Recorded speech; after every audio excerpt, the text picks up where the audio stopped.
By now, you must be wondering how languages in general can be learned through project-based learning. Or, in other words, how language learning can be promoted through project-based learning. We are going to find out right now. Mini lecture number 3. How languages are learned through project-based learning. In these lectures, we will cover 2 parts. 1. How languages are learned through project-based learning.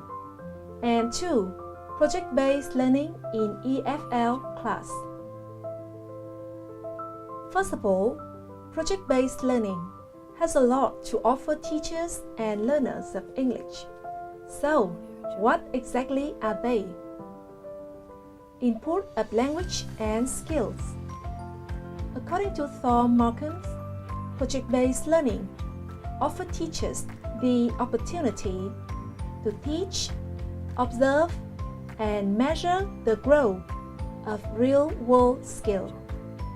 In the case of ELT, these may be the skills needed for academic studies, or those required to become a successful language learner.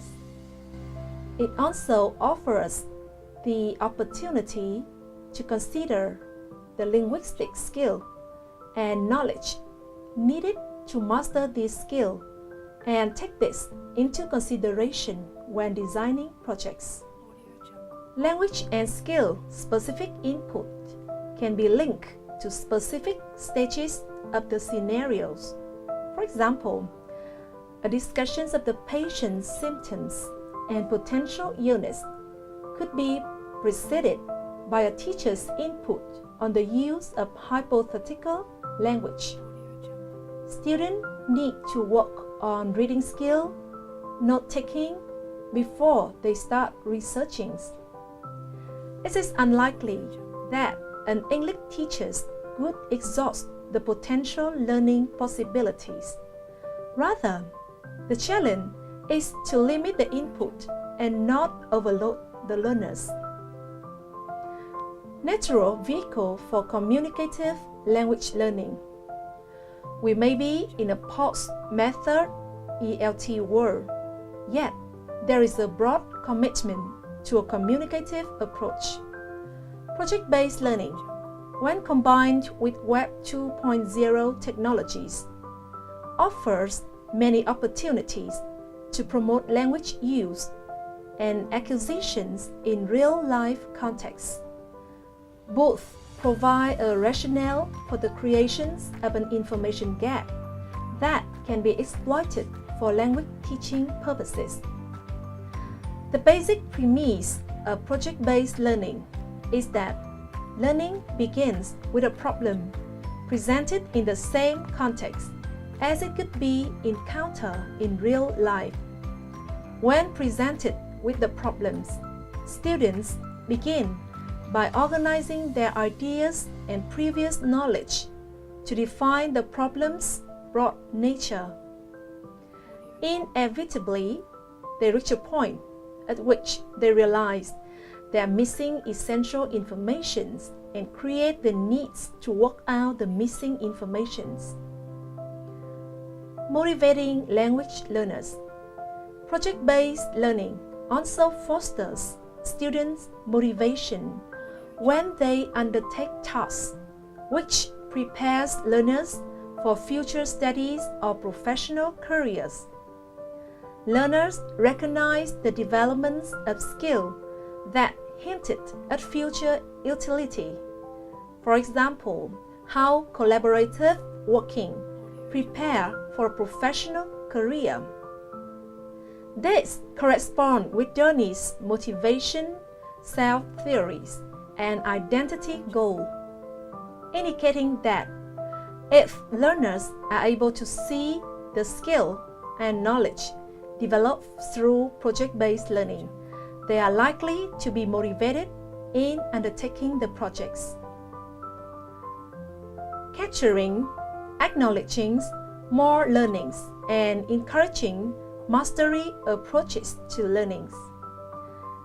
It is important to make a distinction between teachings and learnings. Teachers have an idea of what they want learners to learn and plan and deliver the lesson accordingly. However, they cannot determine what learners will learn. They may learn what we have intended to teach. They may also have learned something in addition. They may have actually learned something totally different to the teacher's intentions. Should we disregard the learning, which was important to the learners? Otherwise, it couldn't have happened, or try to capture and recognize it. Project-based learning allows us to capture this learning and developments, which is lost when we make judgment based solely on traditional assessment or teachers' narrow judgments of learnings. Traditional assessment promotes passive performance-oriented learnings, which tends to be short-term. Project-based learning can foster mastery learnings, which is deeper and encourages reflection on and recognitions of a wider range of achievements. Encouraging academic content that is broken down for comprehensive input. This idea of building schema is one way in which learners really benefit from project-based learning. Projects allow them to experience through creating and therefore pulling knowledge that they already have despite the language. For example, presenting can be terrifying for EFL students, which is why teachers should have a plan to have practice and prepare. Start with the individual, then practice in pair, then small group, and so on. When they use language to present to an audience, the content is embedded. It is important to recognize project-based learning as authentic instructions and integrating deeper learnings and collaborative discourse can be really good for language learners. Promoting discussions and dialogue among peers and students or teachers. Good teachers who do project-based learning encourage work cooperatively with peers. Accordingly, project-based learning is an excellent tool through which students can explore language in depth, building from what they know. In project-based learning, students not only inquire more about the target language, but they also use the language as a tool of communications and working. Moving on to the second part of these lectures, which are project-based learning in EFL class, I would like to invite you to watch a short extracted videos.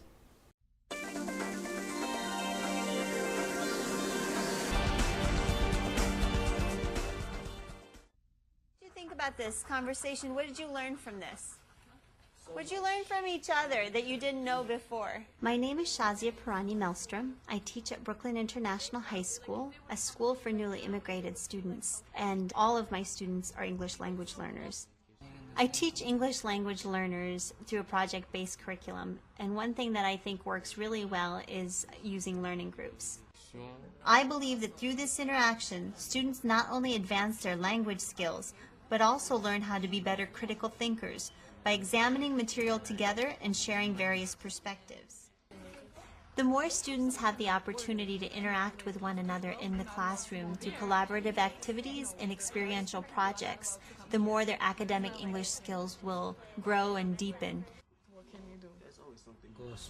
Ultimately, it's my goal to help students maintain their native language and their cultural traditions, as well as strengthen their English language skills and adapt to the United States. It was kind of a little hard for me doing the translation in Spanish because I don't know that much, and there's some words that I really confused me, and I didn't even know how to say in Spanish.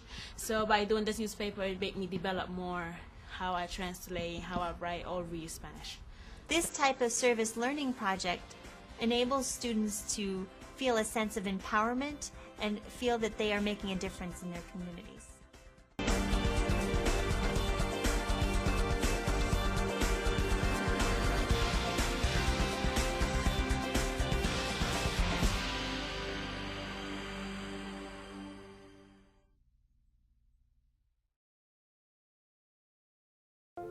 So, after watching the video, can you suggest steps to conduct a project in a language classrooms? So, how to implement project-based learning in a language classroom? In general, there are 4 different steps allowing teachers to implement project-based learning, which as: Number 1, begin with a question. Number 2, inquiry process. Number 3, find a solutions. And number 4, present student findings. 1. Begin with a question. Every class project should begin with a driving question that is specifically aligned to the learning goal.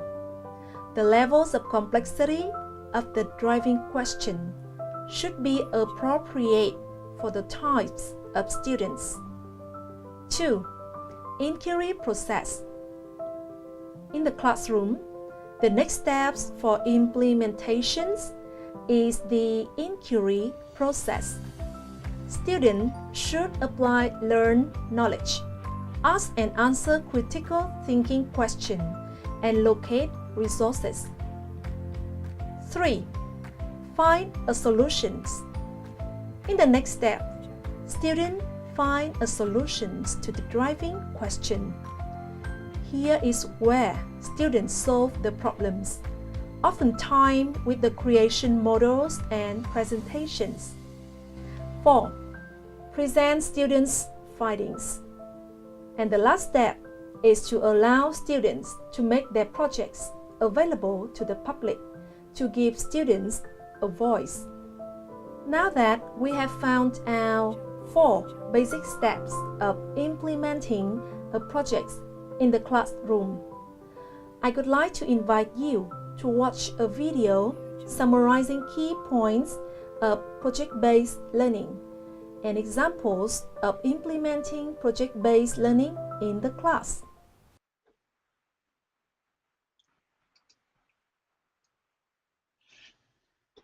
Good evening, and welcome to the Buck Institute for Education's first ever Google Plus Hangout on Air.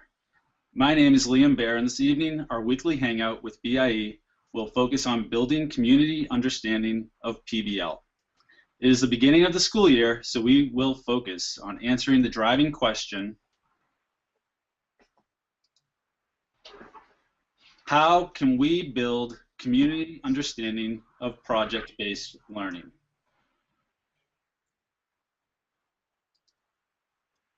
We are fortunate to be joined by BIE's Editor-in-Chief, John Larmer. Hi, John. Hi, folks. Hi, Liam. John is going to help us understand how to build community support for PBL by answering the who, what, when, where, and why, so that we know the how of building support for PBL. After we've chatted with John for a bit, I'm going to ask him some questions that I have. If you have any questions, you can ask them on the Google Plus event page, and John will answer them there after the Hangout is over. Also, this Hangout will be archived on our YouTube channel for your viewing pleasure. So let's get started. John, whose responsibility is it to build community understanding of PBL? Well, it's the responsibility of everyone in a school, really, from the superintendent on down to teachers, to help parents and the community understand project-based learning. So the district and the school play a role. If it's a district-wide effort or a school-wide effort, the superintendent or assistant superintendents, principals of schools would be responsible for communicating to parents, of course. If it's just individual teachers, then of course it's their responsibility. But even in a system where the whole district or school is going for PBL, each teacher has an important role to play because they're the ones who communicate most closely with parents about the details of their projects. Okay, John, so what do schools, districts, and teachers want to tell parents, businesses, and organizations so that they can better understand PBL? Well, it may be tempting to start right away with explaining what PBL is, and because educators might be excited about it. But for lay audiences, parents, community members, they're not so concerned about this great new pedagogy you've discovered. You want to think more in terms of student needs. So begin the discussion with why are today's students different from the past, perhaps? What do today's students need to be college and career ready? So start with that why discussion. Maybe establish a vision of what it means to be a 21st century graduate. We do this ideal graduate exercise in our PBL 101 workshop, and the list is almost always the same in different places and different audiences. People say they want students who can be good critical thinkers and collaborators, and creative innovators, and good communicators across different cultures, across borders, using different technologies. So the 4 C's are what people say students need these days, as well as the basic academic subject knowledge. So you can make the argument that the workplace has changed. You can even bring in guest speakers or have people read about the business world and the kinds of demands placed on people in the world of work these days. You can also make the argument that citizens in a democracy need certain qualities like that. And also another way to go might be the engagement argument. Are students bored in school and why? And even our brightest students perhaps aren't always challenged by the work they're given, or they don't see the meaning of what they're doing or connection to the real world. So first establish the reason why things need to be different, and then introduce project-based learning as the answer, as the way to meet the need you've established.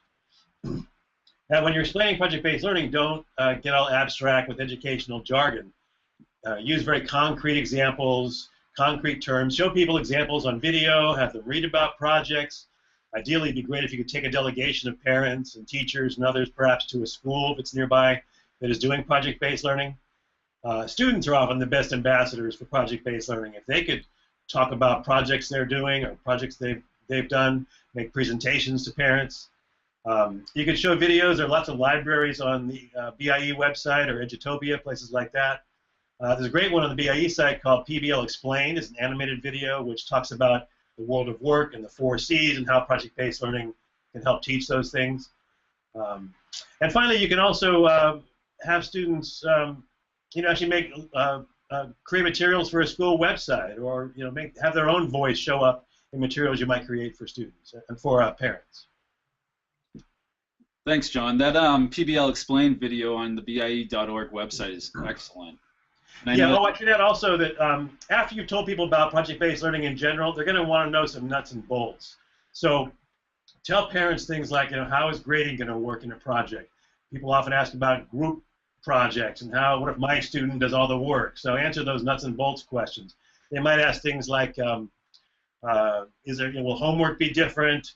How many projects will there be? When? Is it all classes, all the time, or just occasional projects? So address those nuts and bolts questions. And a good way to do that might be to create a frequently asked questions document and put that on your school website so that people can access that when they have the questions. Also, people might want to know nuts and bolts about how they can become involved, how they can help at home, how they can help out in the classroom, how they can maybe help the teacher find connections to the world of work, to businesses and organizations in the community. Right, so if we know who's doing what, when do schools, districts, and teachers want to start telling their communities about PBL so that they have enough time to offer explanations and address those nuts and bolts? Well, you want to start pretty early.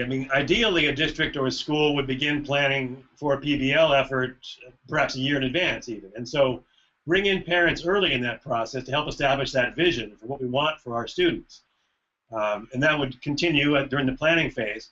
And then there could also be some education, of course, about what project-based learning is and what kind of models we like and what support we might find for our teachers. And finally, when school is about to start, you might have a back-to-school night or some other kind of event to welcome parents and the community into the school. You're going to be sending out materials to parents. So that's another time to talk about project-based learning. And then before every project, teachers should think about communicating with parents about the details of the project, the timeline, the major features, the products, the learning goals, and how parents might become involved. Great. Okay, so where should schools, districts, and teachers start and continue their dialogue with parents and community stakeholders around PBL?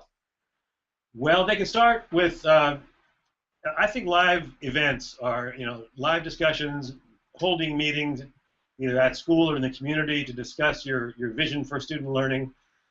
So live events are very important, I think, for creating community buy-in and that spirit. But also, you can have written communications, documents posted on school or district websites, that FAQ list I mentioned. You can have resources and videos posted on a school or district website for people to look at their leisure. And of course, you can have online events, webinars, hangouts, whatever online tools you want to use to help inform your community and your parents about your PBL effort.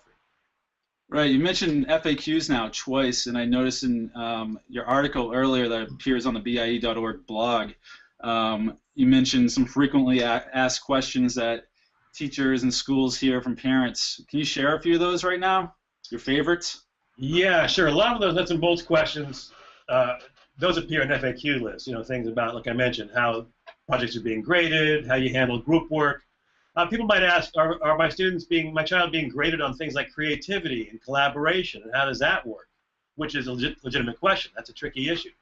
They might also have FAQs, questions about, will this affect our test scores, and can you still teach as much content? I've heard PBL is this trendy thing, and it has to, it may not work. So I think pointing people to research, where explaining that PBL, when done well, that is designed and managed well in the classroom, students do fine on tests. They learn content as well as those 4Cs, 21st century competencies. All right, great. So all of this is leading us to why is it important for schools to involve parents and local communities, especially in project-based learning endeavors? Right. Project-based learning is a new thing to most people. They may have encountered projects in the past that maybe they didn't like as when they were students, or their kid had to, build a model in 3rd grade, and they think that's what project-based learning means. But it's a big change. So you need to involve people so there's not a backlash later on that maybe derails your effort, or at least presents challenges later on if parents don't understand what's happening in the classroom. They're going to ask questions of teachers, and it can be troublesome. So keeping people informed is a way to keep things moving forward smoothly. And also, I think it's important to communicate with parents and the community even, so you can get help and resources. Parents maybe are experts at certain things themselves. They have connections to their work to organizations or businesses in the community who could be resources for project-based learning in a classroom. And finally, I think it's important to gain support for your school through communicating about project-based learning. Test scores tell part of the story, but if you have your students making great presentations to the public, to parents, showcasing their work on your website or a community center, on your school library wall, wherever, that's a great way to show that your school is doing good things. In addition to your test scores, students are learning a lot more at your school. All right, great. And as I just mentioned earlier, John has written an article that focuses on building parent support for project-based learning. Hopefully you've had the chance to read that, and if not, you can check it out after our hangout over on the BIE.org blog. John, I have a few questions for you based upon the article you've written and what we've been discussing today. As a parent, my first question is going to be about me and how much time and effort I'm going to have to spend on my child's projects. I'm sure you've heard this before, but how do you respond to parents? Yeah, that's a good question. That's probably going to come up because a lot of parents remember when they had to help their kid build a diorama in 2nd grade, or create some sort of PowerPoint display or what have you at home the night before it was due. So their image of project-based learning might be that parents do a lot of work. It's important to to not give that impression of your PBL effort. So you can do things like explaining how you have a lot of checkpoints along the way during a project, formative assessment opportunities where you're checking students' work, their rough drafts, their prototypes, their plans. So you know it's a student doing the thinking. And you have students, submit their rough drafts, submit their prototypes for evaluation and critique. And it's all sort of structured so that you make sure students are not doing it all at home at the last minute. Also, allowing a lot of project work time in class helps a lot too. It's not supposed to be all done at home. Yeah, I'm just happy when I don't get a arts and crafts list for Michael's or somewhere to go purchase every single material. Yeah, schools should provide a lot of those materials if it's that kind of a project. Yeah. So parent friends of mine are just learning about the Common Core, or in some states, no Common Core. How do you explain PBL when most are just now trying to understand the Common Core or their new standards? Well, we think the Common Core and project-based learning align really well. We sometimes say that Common Core is the what and PBL is the how.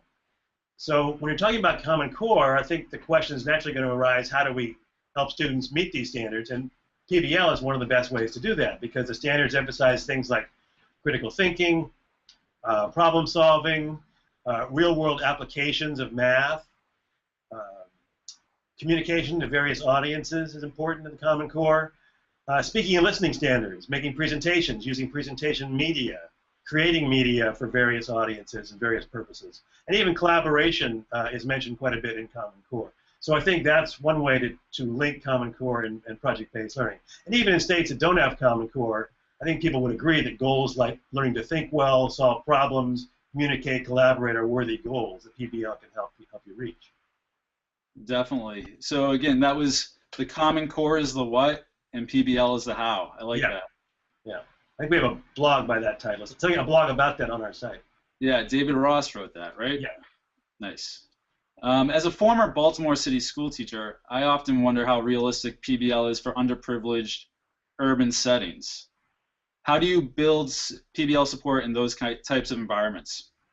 Yeah, that is a common concern. A lot of the videos you see about project-based learning, the ways it's been discussed in the past, it does sometimes seem like it takes place in suburban schools or for gifted students and special programs, things like that, charter schools, boutique settings.